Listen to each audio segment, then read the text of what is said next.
Good morning সকলকে। তো আজকে অফিসে যাওয়ার জন্য কিন্তু তাড়াতাড়ি করে রেডি হয়ে নিলাম, আর তাড়াতাড়ির মধ্যে বানিয়ে নিয়েছিলাম আজকে ব্রেকফাস্ট।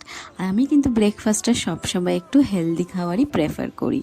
আর এখন কিন্তু আমি তাড়াতাড়ি করে খেয়ে দিয়ে বেরিয়ে যাব অফিসের জন্য। আর আজকে খুব খুশিও রয়েছি, কারণ বিকেলে যাব শপিংয়ে।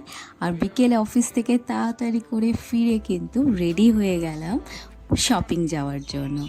আর যেটা আমার কিন্তু সব থেকে ভালো লাগে করতে। আর এখন কিন্তু যাচ্ছি হচ্ছে প্যান্টালুন্স। আর প্যান্টালুন্স আমার বাড়ি থেকে 10 মিনিটও লাগে না হেঁটে যেতে। তো আমরা হেঁটেই পৌঁছে গেছিলাম প্যান্টালুন্সে। আর প্যান্টালুন্সে আমি পৌঁছেই যাই দেখছি তাই যেন আমার খুব ভালো লেগে যাচ্ছে। আর প্যান্টালুন্সের কালেকশন বরাবরই খুবই সুন্দর থাকে। আর শুধু মেয়েদের না, ছেলেদের সেকশনেও গেছিলাম, আর ছেলেদের সেকশনেরও প্রত্যেকটা জিনিসই কিন্তু খুবই সুন্দর। আর প্রত্যেকটা জিনিসই এমন যে তোমার খুব ভালো লাগবে। তো আমরা কিন্তু প্যান্টালুন্স থেকে প্রচুর শপিং করেছি। আর বাড়ি ফিরতে ফিরতে কিন্তু আমাদের অনেকই রাত হয়ে গেছে। বাড়ি পৌঁছাতে পৌঁছাতে 10:30 বেজে গেছিলো রাত্রের। তো আজকের ভিডিওটা এইটুকুই, আবার দেখা হবে নেক্সট ভিডিওতে। ওকে, টাটা।